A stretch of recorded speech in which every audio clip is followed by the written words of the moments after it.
Okey, so ramai yang tanya apa pengalaman-pengalaman lucu Dr. G dan Dr. G nak share dengan uh, penyokong-penyokong dan listeners Dr. G. So, semasa saya bekerja di Sabah, saya bekerja di unit pembedahan dan saya bekerja di depan seorang doktor pakar yang lain. So, di hospital kerajaan, kita akan duduk dua meja sekali. So, ada dua patient akan jumpa sekali. Dr. A akan jumpa patient A, Dr. B akan jumpa patient B dalam bilik yang sama. So, seperti itu saya duduk dan pada hari itu merupakan klinik pembedahan kanak-kanak. So, datanglah budak kecil ini yang sangat aktif dan dia jumpa dengan kawan saya. Dan kawan saya ni sebenarnya botak, dia rambut tak ada langsung. Dan kawan saya ni jenis yang bengis sedikit, dia jenis yang pemarah. So, dia marah patient sebab anak dia memang aktif dan sangat orang kata nakal dalam klinik. Dia kata, awak kena jaga anak awak tak boleh macam ni. Saya sangat suka bila anak-anak aktif dalam klinik. Saya rasa mereka sihat dan sebenarnya mereka membiasakan diri di hospital dan kita pun sepatutnya melayan mereka dengan baik saja. Itu sebabnya ramai kanak-kanak yang mai klinik saya, kita akan biapi macam tu je.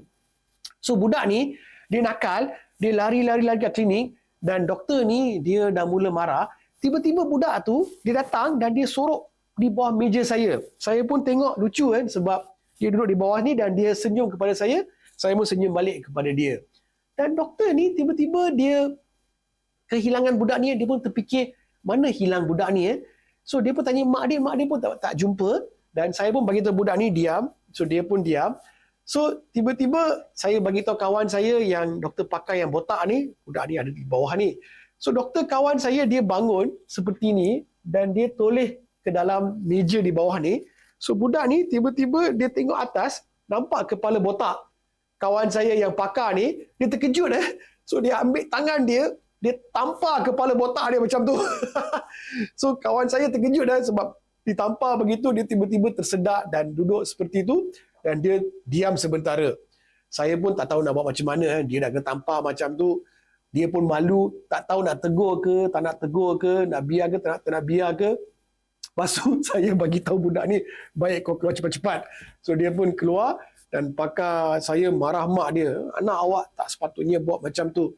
So mak dia pun keluar, tapi itulah dia menjadi situasi di mana kita nak gelak, tapi kita tahan gelak sebab memang yang kena tu pakar dan kawan kita lagi dan malu pula. So ini merupakan cerita saya yang menarik masa saya berada di Sabah. Dan saya memang sangat suka berada di Sabah. Pasien-pasien Sabah sangat baik dan tiada masalah. Saya rasa anak-anak mereka pun sangat menarik untuk treat mereka sebenarnya dan saya rindu untuk balik Sabah sebenarnya.